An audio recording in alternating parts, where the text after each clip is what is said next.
তাহলে আপনার ছেলের মধ্যে জান্নাতের আকাঙ্ক্ষা আছে, জাহান্নামের ভীতি আছে, আল্লাহ ভীতি আছে, আরশের ছায়া, সে যে আরশের ছায়া চাইবে, কেন চাইবে এই শিক্ষাটাই তো আপনি তাকে দিতে পারেন না। নাকি এটা হুজুরের দায়িত্ব শুধুমাত্র, বছরে একদিন মাহফিল করবেন, হুজুর একদিন বলে যাবে, খুতবা শুনতে যাবে। এমনিতে তো খুতবা শুনতে যায় না আপনার ছেলে, সবার শেষে মসজিদে যায়, আবার সবার আগে বের হয়ে আসে। তাহলে আপনি কেমন বাবা, কি শিখালেন? আপনি কোন ফিতরাতের উপরে? আপনার ছেলে তো একটা হিন্দুর ঘরে জন্মগ্রহণ করতে পারতো, অমুসলিমের ঘরে, খ্রিস্টানের ঘরে জন্মগ্রহণ করতে পারতো। তো আল্লাহ দয়া করে, মায়া করে, ভালোবেসে আপনি মুসলিম, আপনার ঘরে জন্ম দিয়েছেন, তো আপনি আপনার সন্তানকে কি শিখালেন? কি শিখালেন আপনি বলেন আমাকে, কি শিখালেন?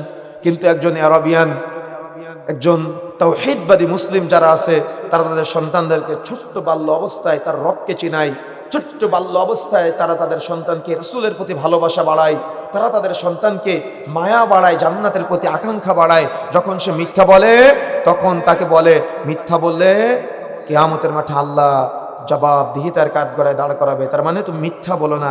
কিন্তু আপনি বাবা এ কথা না বলে, বাড়িতে পাওনাদার আসলে আপনি বলেন যে আব্বু বাহিরে গিয়ে বলো যে আব্বু বাড়িতে নেই। তার মানে আপনি আপনার সন্তানকে কি শিখালেন?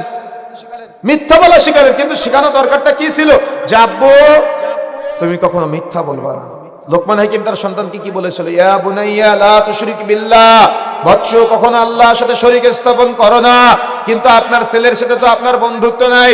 আপনার ছেলেকে আপনি জীবনে কোনোদিন বলেন নাই তুমি আল্লাহকে চিনো, তাওহীদের জ্ঞান অর্জন করো, তুমি জীবনে আল্লাহর সাথে শরীক স্থাপন করো না, কোনোদিন আপনি বলেন নাই। তো আপনি কিভাবে সফল বাবা? আপনি কি বুঝতে পেরেছেন? আপনি কি বুঝতে পেরেছেন আমার কথা?